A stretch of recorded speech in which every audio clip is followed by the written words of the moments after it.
Wanted to give you a quick update here on XRP and what we're doing here. It's Wednesday, what day is this? July the 23rd. Wow, time flies when you're having fun. Starting out with the weekly here, just wanted to point out that again, don't see any issues here on the weekly so far.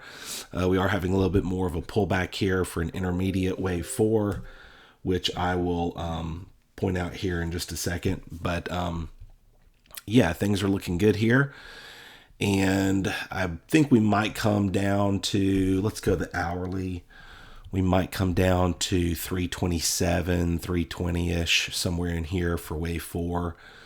I'm not excited about this move on the hourly, but it's not something out of the ordinary, because if you come in here and you count this intermediate wave 4 here, which is a larger part of the wave 5, this clearly was a parabolic wave 3. So this is an A, B, and then this is C for wave 4. And then wave 5 should take us up to hopefully either 536 or 712. We'll just say 536 for now. But wave 5s for XRP are typically very parabolic and extended. So that's what I'm looking for at the moment. Obviously, if this doesn't hold as a wave 4 and we go lower, then we're going to have to reevaluate. We would end up starting to call this a swing failure pattern, which I don't think that's likely just based on the rest of the market. But anything's possible in crypto, and we've seen swing failure wave patterns on XRP. So those are the facts, and I'm about to sneeze. So if I sneeze, I am sorry. I'll try to shield the mic. Anyway, so yeah, not a lot to report, just a lot of waiting again. This is how they chop you out by, moving it sideways for days. But I really do look to see this wave 4 correction find support here in this 327-ish area over the next couple of hours, and then start to see us make our next impulse up here. Everything looks good on the XRP BTC chart as well. Not a problem with that. We do need to hold this area though, so watching that as well. Not a lot else to share with you. It's one of those sideways days, kind of a quiet day, a little bit of bleeding in the market.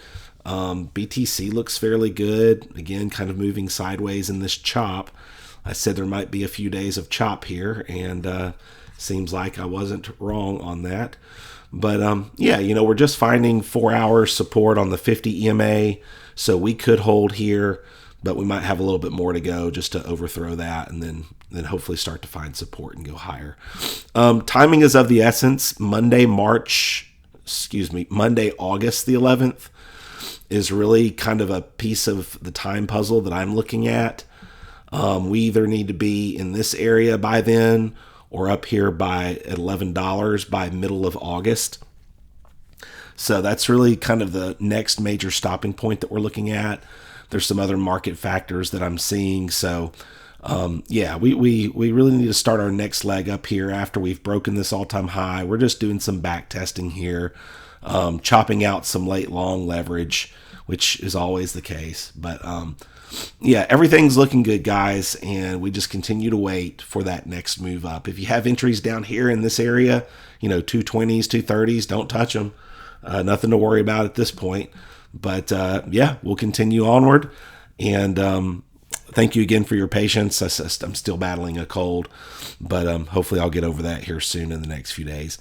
There's other altcoins. I'm not going to get into those here today, but if you do want any updates, just drop those in the comments, and I'll try to get to those as soon as my throat gets better.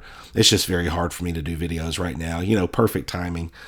But I am feeling better, so hopefully another day or two, and my voice will be back to where it should be, and I can record more videos. But anyway, everyone have a great day, and we'll continue to watch the charts here and look for this next leg up here soon. Thanks.